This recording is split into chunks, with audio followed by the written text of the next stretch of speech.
Ho ho ho everyone, especially movie and gamer fans everywhere. Hope everyone's had a very nice holiday, whatever holiday you celebrate that is. Obviously for me it's Christmas, no surprise there since I've done a Christmas list. But it's time to do our end of the year tradition of best, most underrated movies and most anticipated, and of course best games and most anticipated games from this year, and moving on and looking forward to next year, of course. Starting with movies, the best movies of 2015. Obviously, it's going to be a top 10 and a couple of honorable mentions here thrown in there, like Watch Mojo style. I think this is a good way to do it every year, so here we go. Number 10, Kingsman: The Secret Service. Not much to say there, just watch my review on that one. Otherwise, to make it short, sweet, and to the point, good fun time, great combination of spy movie and comic book movie, I should say. Directed by Matthew Vaughn. Excellent job right there. A lot of action, a lot of violence, cursing, as you'd expect, so just be aware. But it's a fun, great action comic book spy movie. Number 9, Jurassic World. Yep, the 4th Jurassic Park movie in the series. Not much to say once again. Just watch my review.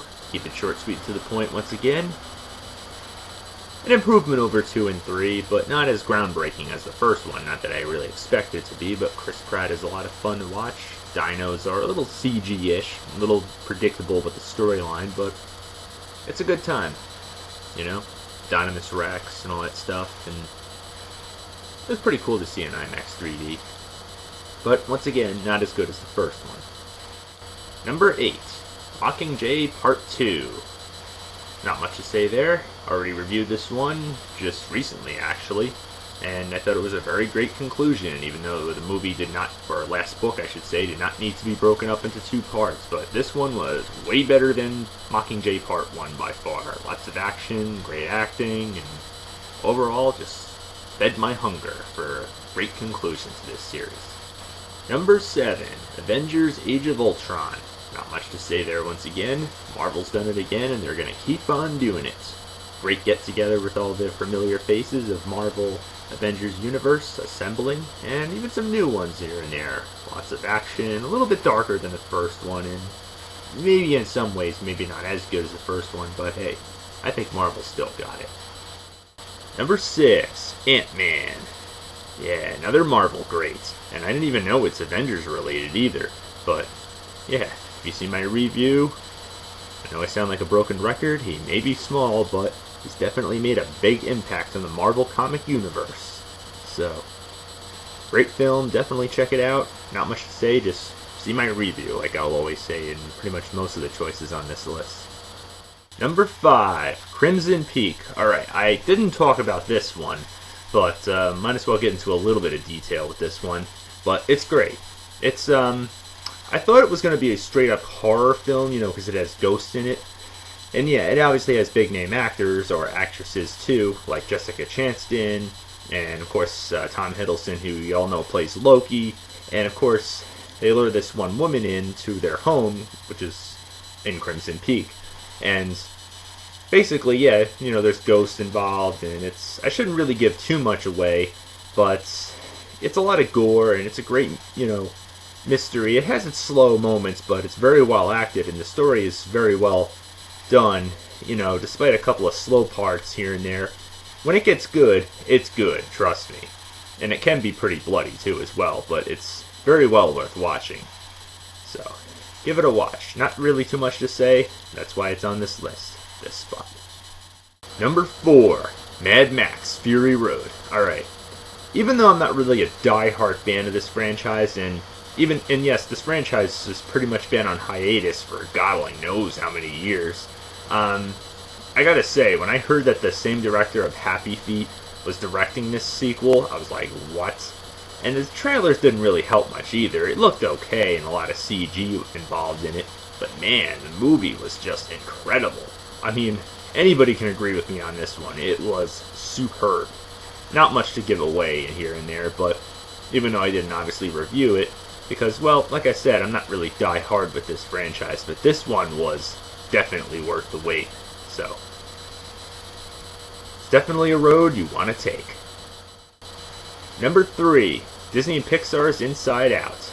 already reviewed this one, and just like I said with many of the other ones that I mentioned on this list. And this one, man, as I said, Disney and Pixar took a gamble with this one, as well as, there was another one that they came out with this year, Good Dinosaur, but this one was absolutely their best. I mean, not much to say here. If you saw my review, you would definitely see that I had very low expectations, and I thought, wow, how do they succumb to this idea of feeling emotions inside of a young girl's head? But man, did it deliver. The animation was gorgeous, and it just got right to the bottom of things. I mean, it was just superb. I shouldn't say much. Just go check it out. It's definitely worth it. Number 2, Star Wars Episode 7. Well, okay, I know I didn't review this one, obviously, because it's fairly new, but thank God J.J. Abrams delivered. Yes, we all know Episode 1 and 2 were crappy. And after hearing that Disney bought out Lucasfilms, everyone, including myself, was worried to death. But then hearing J.J. Abrams is directing it, it gave it some hope. Yeah, a new hope, I should say. Yeah, pun intended right there. Because he did a great job with the Star Trek reboot films, and obviously now he's stepping down from the Star Trek franchise, which I think is not a great idea, but I guess he was busy making this one great. So, the Force is with this film. Definitely go check it out. Not much to say. Just go see it. Now, before I get to number 1, obviously I'm going to do a few honorable mentions. It Follows. Not much to say. It's a horror film, and I know it's overhyped for a sleeper hit film, obviously, because there's pretty much no big actor names that I know of. In fact, I didn't really know any of the actors in this film. But it's a horror film. Yes, it's overhyped, as you can imagine, but I think it does a great job with the whole less is more scenario. It makes great use of the 360 camera, tries to be like old-fashioned horror style, and it does a pretty decent job. Like I said, it doesn't give too much away, but less is more, I guess you could say. So it has the right amount of scares, just a lot of slow scenes, a lot of build-up here and there, but it works. Shaun the Sheep the movie, from the creators of Chicken Run, Wallace and Gromit, and Pirates Abandoned Misfits, and so forth. I never watched the show, but this movie, I had to say, was really good. I mean, the animation was spot on, for a still animation movie. Obviously, this one, unlike those films, it doesn't have any talking, and I thought this was going to be a problem at first when the first couple of minutes of the movie started, but it worked. For a film with no actual spoken dialogue, you can follow what goes on. It's funny, it's heartwarming, it's definitely superb. The Gift. Okay, obviously this stars Jason Bateman and a couple other actors that you'll notice. And it's a great mystery, twist movie. A little bit of horror, not so much, but it's definitely worth checking out. So, I didn't think it was going to be that great, but it's definitely worth it. And the number 1 best movie of the year, in my opinion, yep, it's one that I reviewed, The Martian. Oh yeah. I guess you could say this one is out of this world, because it sure is. Ridley Scott, after his last couple of misfires between Prometheus and Exodus, Gods and Kings, don't even get me started with that awful, pointless retelling of an already done the death story.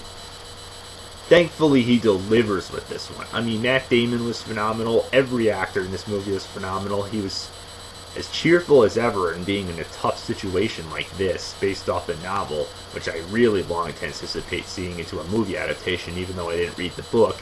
But it sounded like a great concept, and thank God it delivered, like I said. I didn't see it in 3D. I thought it was going to be a waste, and I'm sure it was probably. But the movie itself, I mean, it was just superb. Yes, it's got a lot of sciencey stuff, but trust me, it's not hard to follow. And even towards the end, not to give too much away, it was really off the edge of your seat. Just check out my review for it. I give a lot more detail, like I said.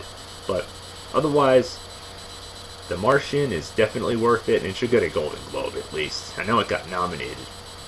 But overall, definitely worth it. Definitely worth the trip to Mars and back to Earth. So, that's what I think the best movies are of the year. Till next time, keep watching.